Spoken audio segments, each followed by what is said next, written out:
Well, hello again, friends. Just out here doing a little filming. I got a lot of mill work to do today.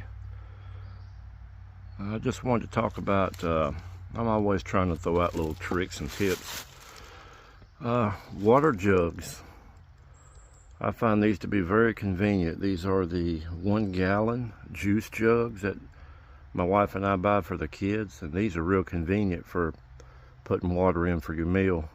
They're easy to carry with those handles. I mean, I carried all these. I can easily carry 6 of these in my grip, and they don't take up a lot of space. And they're you know, basically after you've drunk the juice, you've got no additional cost in the container. So to me, it makes more sense to use something like this instead of buying a jug dedicated for your water. But these little handles are pretty nice. I can turn 3 of them together like this, and I've got 3 gallons of water right there in one hand. So that might not be a big deal to some of you, but that's pretty convenient for me. Anyway, it's a nice day out here. It is November, and it is in the 60s today. I appreciate all you veterans out there who sacrificed so people like myself could sit here at home and do the things that I like to do. I'm not going to put myself up there on the shelf with you guys, but I did give 21 years of my life to the fire department. But that's not the same. Nobody was shooting at me with a gun or trying to kill me while I was out serving the public. So hats off to you guys. I appreciate you all, men, women. Funny thing, we did have a call one time on a really old farmhouse that had a lot of ammo packed in it.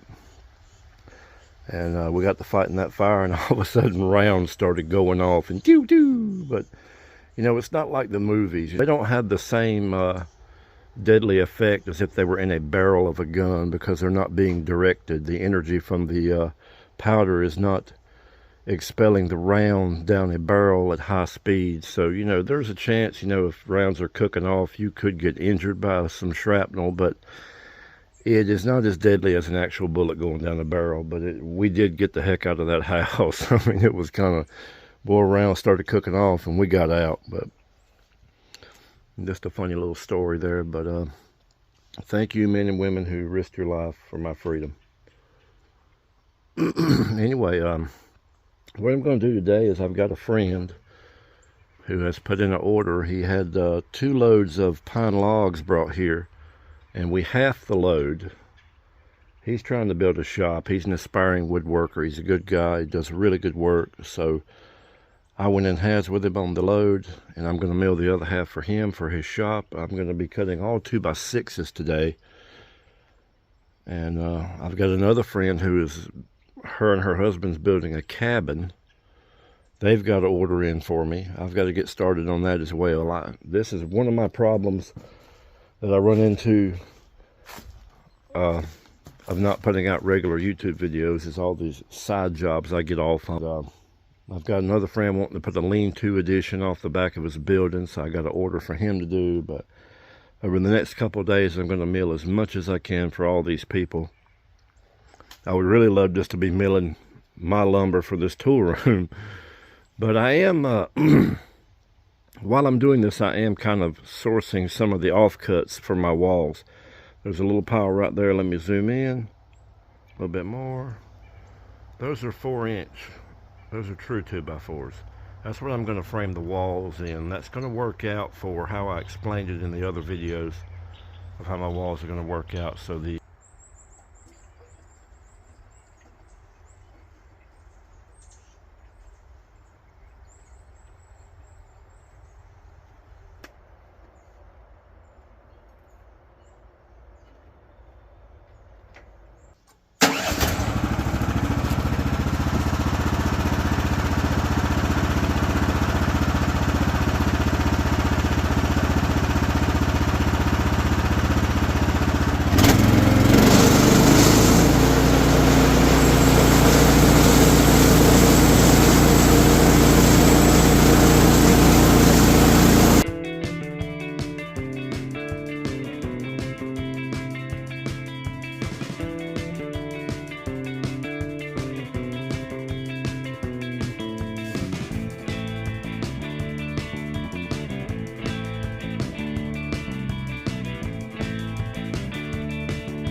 Alright, I want to show you this now. Some people will do this right here and they'll get unsquare lumber and they'll wonder why. As soon as you stand that log up, look right here at the backstop. I'll zoom in to see if you can see it. It's not square against the backstop. There's about a 1/8 of an inch down there. You probably can't see it on camera, but I can see it. Now if I threw the clamps on that and it didn't draw it too and I went to cutting, my lumber is going to be 1/8 of an inch out of square these boards are. So if you're getting unsquare cants, this could be one of your problems. I can eyeball it and you can see right there against those that is not square. We're in 1/8 of an inch at the top. So if you're just flying by the seat of your pants, oh that looks good, you throw the clamp on and you just start cutting, and oh man, why is my lumber not square? You got to get it back against that backstop. And there's what you want, a nice and flat against the backstop. Now it could stand to be a little taller raised up, but that's good enough. We're nice and flat in there. Those backstops are square. You do need to check those periodically. Get a square and put against the log bed and put it up against those backstops and make sure they're still square. A mill is just like any other tool you own. They require a certain preventive maintenance and tweaking and tuning up here and there. If you just throw logs on here and just mill, you're going to wind up with a bunch of messed up lumber.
All right, friends, It's gonna wrap my day up.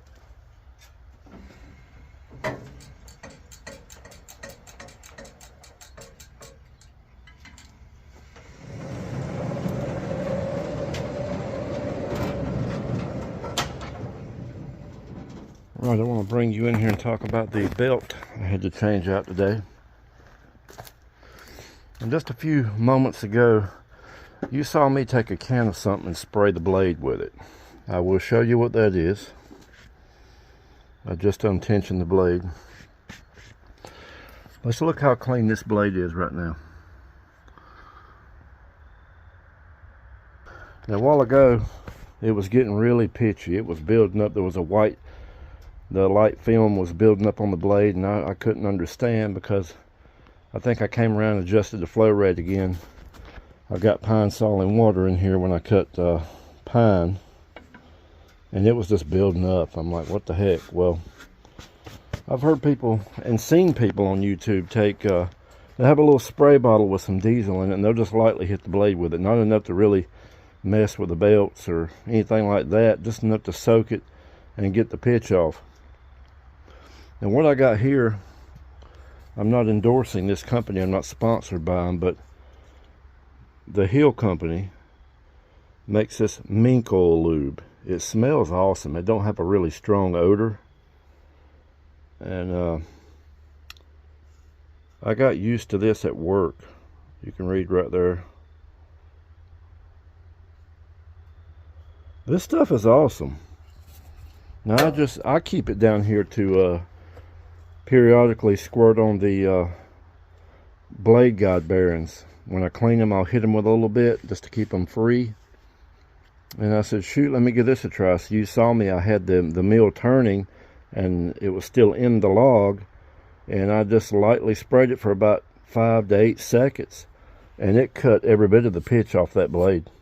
And I cut 2 more times, and you can see the blade's clean now, because it was building up on the teeth and the body, and I couldn't understand what was going on because I got enough lube going to it.